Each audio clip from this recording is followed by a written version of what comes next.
Si en los Estados Unidos la población hispana no hubiera crecido tanto como ha crecido recientemente, Barack Obama no sería hoy el presidente de los Estados Unidos. Si en Egipto, en Túnez o Libia no hubiera habido tanta gente joven, los dictadores Mubarak, Ben Ali y Gaddafi seguirían en el poder. Son solo dos ejemplos de cómo los cambios en la estructura de la población afectan no solo la política interna de los países, sino las relaciones internacionales. Este fascinante campo de estudio se llama demografía política. Y uno de sus principales investigadores, uno de los líderes del pensamiento en este campo, es nuestro invitado de hoy. Es el profesor Jack Goldstone, investigador asociado de la Brookings Institution y profesor titular catedrático de la Universidad John Mason. Sus investigaciones tienen aplicaciones prácticas muy importantes, muy relevantes. Es por eso que diferentes gobiernos lo han utilizado como asesor, también el Banco Mundial y organizaciones que están interesadas en anticipar dónde va a haber conflictos, terrorismo, etc. Ha publicado muchísimos libros, uno muy reciente se llama Demografía Política, cómo los cambios de población están reformando la seguridad internacional. Y hay otro muy interesante sobre lo que pasó en el norte de África con las revoluciones. Se llama Cómo entender las revoluciones del año 2011. Esta es mi conversación con el demógrafo político, el profesor Jack Goldstone. Usted es experto en demografía política. ¿Qué es eso? ¿Qué es demografía política?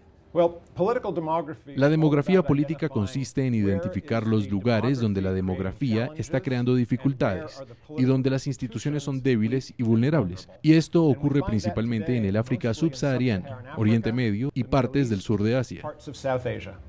¿Y países del sur de Asia como cuáles, por ejemplo? Como Pakistán, Filipinas y Tailandia. ¿Y estos países qué tienen en común? Todos ellos tienen un fuerte crecimiento de la población, una economía que lucha por absorber a los jóvenes, y todos tienen gobiernos cuestionados, que no son plenamente legítimos, que todavía están tratando de institucionalizar la cooperación entre diferentes grupos. Otro país que está pasando por una situación demográfica muy complicada es Rusia. Díganos qué está pasando en Rusia. Rusia está perdiendo población a un ritmo muy rápido, por la combinación de una tasa de natalidad muy baja y una tasa de mortalidad muy alta, inusual para un país con su nivel de ingresos. Y esto se debe al alcoholismo, los accidentes laborales, a los suicidios.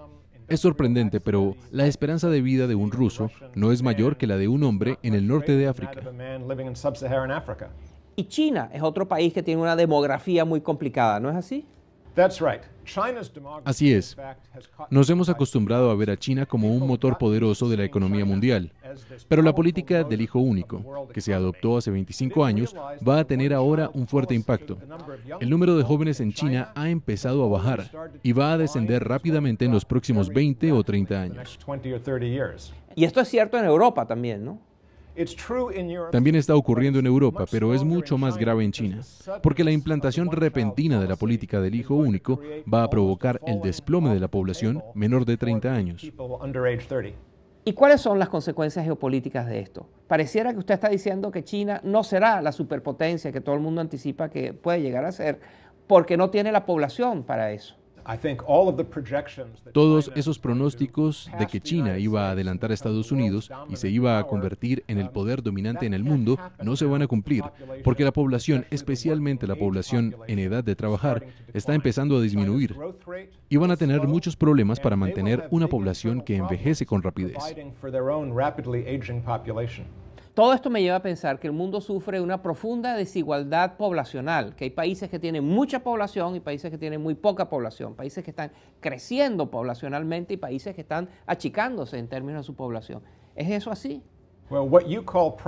Lo que usted llama problemas podrían ser soluciones, porque los países ricos tienen el problema contrario a los países pobres. Mientras los países ricos están envejeciendo, los países pobres tienen muchos jóvenes, así que podrían asociarse. Si los flujos de capital se dirigieran hacia los países pobres para educar a sus jóvenes y los flujos de jóvenes fueran hacia los países ricos que necesitan mano de obra, se resolverían ambos problemas. Estamos hablando de aquellos lugares del mundo donde la demografía es problemática, pero ¿cuáles son las buenas noticias? ¿Cuáles son las partes del mundo donde la demografía es positiva? La buena noticia es que hay muchos países, especialmente en América Latina, que están alcanzando su punto ideal. en términos de población. Ocurre cuando la tasa de fertilidad de un país ha bajado, de modo que hay menos niños que educar. No tiene una enorme población joven que está en camino, pero gracias a un crecimiento previo, todavía tiene mucha gente de 20 y 30 años que trabaja y contribuye a la productividad. ¿Cuáles son los países de América Latina que tienen la demografía más favorable? Diría que Brasil y México, Colombia también. Chile está bien situado, pero se enfrentará pronto al envejecimiento de su población. Argentina, de hecho, la mayoría de los países de América Latina se encuentran en este punto ideal, con la excepción de unos pocos, como Bolivia, Guatemala y Honduras, que todavía tienen tasas de natalidad muy altas. Una última pregunta, doctor Goldstone. ¿Qué significa todo esto para el mundo? ¿Cuál es el mensaje central de todos estos análisis que usted ha hecho? El mensaje central sería que se necesita un nuevo equilibrio y un nuevo patrón internacional. Después de la Segunda Guerra Mundial, confiamos en Europa y en América del Norte para que guiaran al mundo y le brindaran seguridad. No podemos seguir haciéndolo. Están envejeciendo y van a tener que gastar más dinero en su población. Países como México, Brasil y la India, grandes democracias muy pobladas, van a ser una parte importante de la economía global y tendrán que integrarse en la estructura de la seguridad mundial. Jack Goldstone es uno de los más respetados demógrafos políticos del mundo. Muchas gracias, doctor Goldstone. Thank you very much, Moises. My pleasure. Si quiere ver más de esta entrevista, por favor visite nuestra página web, efectonaim.com. Y después de la pausa, la genialidad memorable. El protagonista de esta semana es América Latina toda. No se lo pierdan.